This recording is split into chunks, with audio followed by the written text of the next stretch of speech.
दोस्तों, मैं अभी एक लाइव वीडियो रिकॉर्डिंग कर रहा हूँ EIP7702 वॉलेट से रिमूव करने की रिकॉर्डिंग। क्योंकि ओरिजिन LGNS में अगर आप किसी को भी रेफ़र कर रहे हैं तो आपके वॉलेट में EIP7702 नहीं होना चाहिए।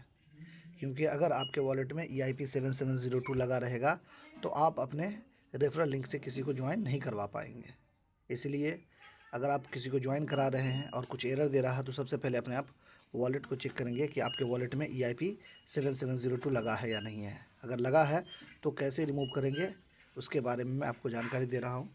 तो चलिए शुरू करते हैं। ये ज़रूरी है, इस बात को ध्यान रखना हर आदमी के लिए ज़रूरी है। तो चलिए शुरू करते हैं। सबसे पहले हम अपना टोकन पॉकेट वॉलेट खोलेंगे।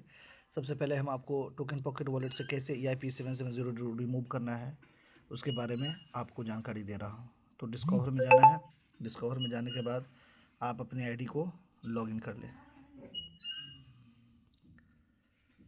ठीक है, आप अपनी आईडी जब लॉगिन कर लेंगे उसके बाद फिर आपको थ्री लाइन पे क्लिक करना है। क्लिक करने के बाद स्क्रॉल करके नीचे आएंगे, वहाँ पे एक ऑप्शन होगा इनवाइट का, यहाँ पे आप क्लिक करेंगे। साइन बाय वॉलेट कर लेंगे,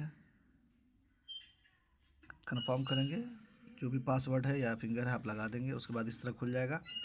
आप यहाँ पे देख सकते हैं कि यहाँ लिखा हुआ है, आप गौर करेंगे, your account is currently EIP7702 contract wallet because most wallet do not allow dapps to send EIP7702 transactions.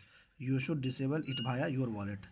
अगर आप LGNS में हैं और किसी को भी आप ज्वाइन कराना चाहते हैं तो ये जो आप देख रहे हैं ये चीज़ EIP7702 ये आपके वॉलेट में नहीं होना चाहिए। अगर होगा तो आप किसी को ज्वाइन नहीं करवा पाएंगे। तो चलिए इसको कैसे रिमूव करना है उसके बारे में आपको जानकारी दे चलते हैं। हम अपने वॉलेट के अंदर में हम अपने एसेट में आएंगे। यहाँ थ्री डॉट आपको दिख रहा होगा ऊपर में, थ्री डॉट पे क्लिक करेंगे। क्लिक करने के बाद स्क्रॉल कर नीचे आएंगे। सबसे नीचे आपको एक ऑप्शन दिख रहा है एडवांस मोड का, इस पर आप क्लिक करेंगे। यहाँ पे लिखा हुआ है मैनेज स्मार्ट वॉलेट, सबसे नीचे सेकंड ऑप्शन, नीचे से सेकंड ऑप्शन जो आपको दिख रहा है मैनेज स्मार्ट वॉलेट, इस पर क्लिक करेंगे। इस पर क्लिक करने के बाद आपको रीसेट कर देना है, कंफर्म कर देंगे। जो भी पासवर्ड या फिंगर है वो आपको दे देना है। उसके बाद ये चीज़ आपका यहाँ से रिमूव हो जाएगा। ये देखिए यहाँ से ये चीज़ अब ख़त्म हो गया। अब हम आईडी लॉगिन करके चेक कर लेते हैं कि हमारे वॉलेट से ये चीज़ हटा के नहीं। तो डिस्कवर में जाएंगे, फिर ओरिजिन पे टच करेंगे और फिर से हम थ्री लाइन पे क्लिक करेंगे। क्लिक करने के बाद हम यहाँ इनवाइट में जाएंगे। इनवाइट में जाने के बाद साइन बाय वॉलेट करेंगे, कंफर्म करेंगे, फिंगर लगाएंगे या पासवर्ड देने के बाद आपको ये चीज़ आप देखिए दोस्तों, आप देख सकते हैं कि यहाँ से जो हमारा EIP7702 दिख रहा था वो यहाँ से गायब हो गया है। तो इस तरह से हम टोकन पॉकेट वॉलेट का यूज़ करके EIP7702 को रिमूव कर सकते हैं। अब बिटगेट वॉलेट का अगर कोई आदमी यूज़ कर रहे हैं तो उसमें EIP7702 कैसे हटाएंगे उसके बारे में भी हम आपको जानकारी दे देते हैं। तो चलिए अब हम बिटगेट वॉलेट में चलते हैं और वहाँ EIP7702 कैसे रिमूव करेंगे उसके बारे में बताते हैं। तो चलिए हम बिटगेट वॉलेट में चलते हैं। यहाँ से ये हमारा बिटगेट वॉलेट है, हमने इसको ओपन किया। ओपन करने के बाद हम वॉलेट में आएंगे। वॉलेट में आने के बाद ऊपर सर्च का एक ऑप्शन दिख रहा है, उस पर टच करेंगे। हम अपनी आईडी को यहाँ से लॉगिन कर लेंगे। सबसे पहले लॉगिन करने के बाद यहाँ हम एक बार चेक कर लेंगे कि इस वॉलेट में EIP7702 लगा है कि नहीं है।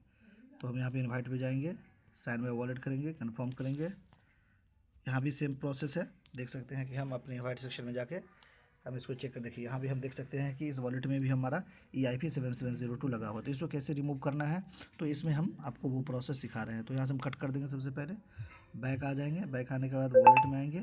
वॉलेट में आने के बाद आप ऊपर देखेंगे जहाँ पे बहुत सारा ऑप्शन आपको दिख रहा है सेंड रिसीव हिस्ट्री, इसको हम बाईं तरफ स्क्रॉल करेंगे।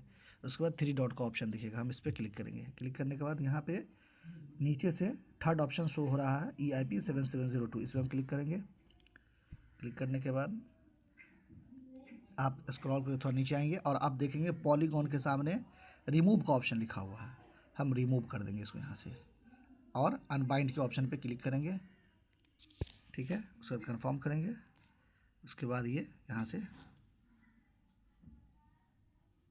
अनबाइंडिंग सक्सेसफुल, आप देख सकते हैं ये जो पॉलीगॉन है इसके सामने बाइंड का ऑप्शन आ गया, यानी कि ये रिमूव हो चुका है। अब हम एक बार चेक कर लेते हैं कि EIP7702 यहाँ से हटा कि नहीं हटा। तो हम आईडी को लॉगिन कर लेंगे ना, थ्री लाइन पे क्लिक करेंगे। उसके बाद हम इनवाइट सेक्शन में जाएंगे, साइन बाय वॉलेट करेंगे, कंफर्म करेंगे, यहाँ से हम आईडी को लॉगिन कर लेंगे। तो आप देख सकते हैं यहाँ भी EIP 7702 जो लगा हुआ था वो यहाँ से ख़त्म हो गया। तो दोस्तों इस तरह से हम अपने टोकन पॉकेट वॉलेट और बिटगेट वॉलेट से EIP 7702 को रिमूव कर सकते हैं। Thank you.